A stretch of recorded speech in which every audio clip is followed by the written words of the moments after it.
My, a sight for sore eyes.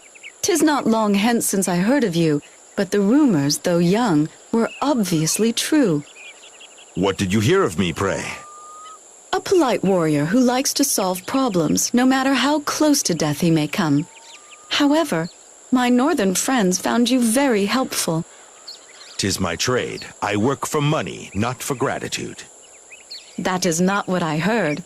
But if you wish to disguise any soft spots in your heart, 'tis not my affair. Tell me, what brings you here? Curiosity. I always look for employment. It helps me to keep my finger on the pulse of events in the land. So, you are curious, famed with our society, and skilled enough to squirm out from under the weight of the troubles you encounter. How fortunate.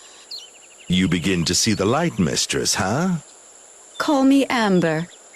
I am personal assistant to Sigius Destrus, the 7th member of the Old Council.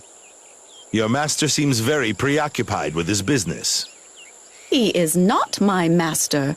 Sigius is exceptional. Even those old geeks from the council could not block his advance to power. The society has never known anyone of his age in its highest ranks. When I see you, my lady, he must indeed be special. What work do you carry out for him, pray? Research. Sigius and I follow the ancient legends of the orcs from Gorgamar. We are hoping to find the origins of their belief in Azeral as a savior and messiah. Did you know that the orcs occupied almost the entire continent during the War of the Gods?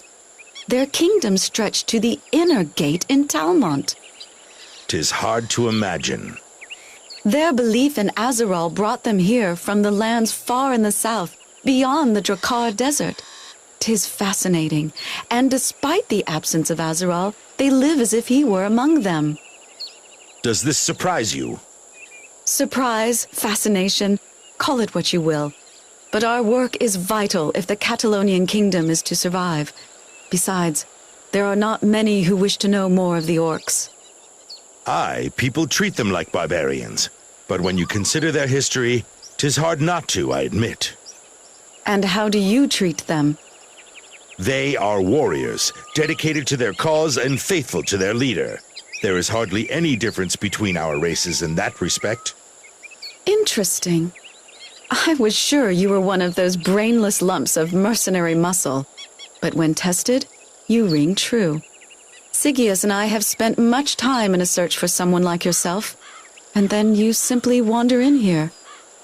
Is this a proposal for employment? Or is it simply a compliment, which from your lips is indeed flattering, good lady? I don't have time to flatter, but the task I have in mind will need much skill and alertness. Mayhap you have those qualities. Speak with Sigius. He knows the facts better than I. However, if you decide to do this for us, it will be entirely at your own risk. As always. You are indeed a professional. Excellent. Mayhap my day has not been a complete waste of time. You never had a chance to learn their mythology, did you? There is a surprising depth in it, and that is strange for so primitive a race. Mayhap they repeat what they have heard elsewhere. Nay, their beliefs are truly unique. Orc society actually shows signs of sophistication in many aspects, but their social development has returned to a state of near barbarism. Why is Azeral so important to them? Orcs must have lived south of Drakkar, but they emigrated suddenly and followed Azeral up here until they had to bow in defeat before the Alliance. Aye, but before they were beaten, they burned half of the continent. They just listened to their god. If your god appeared before you and told you to go and conquer, what would you do? I do not know, lass. The gods do not speak to me all that often. Orcs wage war until they get what they want. Obedience to a dead god? Sigius and I found out that it is desperation. They believe that they are doomed. A bold statement indeed. I know. 'Tis fact that their beliefs tell them that Azeral is their only way to salvation. Why do they think this? They seem to be no more superstitious than we humans. Have you ever heard of anilibrism? 'Tis an ancient doctrine, abandoned by most races and civilizations. Orcs follow this religiously and blindly. What is it? 'Twas a common belief long before the War of the Gods that all the deities were born in a spawning place, sometimes called the birthplace. When a new god is born, he may or may not be given the power to give souls to their creations. Azeral was one of the may-nots. That is indeed strange. Indeed, but not so far distant from our own beliefs. If the orcs were created by Aziral, as the legends say, then they have no souls. Good for them. This causes less trouble in life.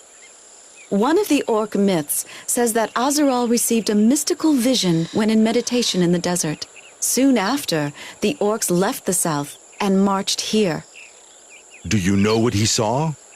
'Tis a mystery, but we hope to learn it one day. Orc legends tell of a great battle at the end of the world. Warriors from all the generations will stand back to back against the ancients. I do not understand much of this. What does it have to do with Aziral? And who are the ancients? I would I could explain it to you, but we know one thing beyond all doubt. Orcs believe that only those who have souls will take part in this battle. The rest will be rejected and destroyed for eternity.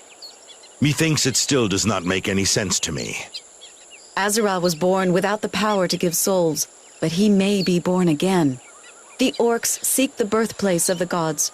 That was the true reason for the war 300 years ago. Do you believe in these legends? The orcs do. According to their myths, they are the only chance this world has to battle evil from outside. But they were not given a chance to serve. Ironic, think you not? Ironic, aye, but dangerous too. It explains why they are all fanatics. Orc prophecies are scarce, and 'tis hard to find written records. But sooner or later we will know what drives them. We can only hope that Catalan does not fall before we do. Be cautious.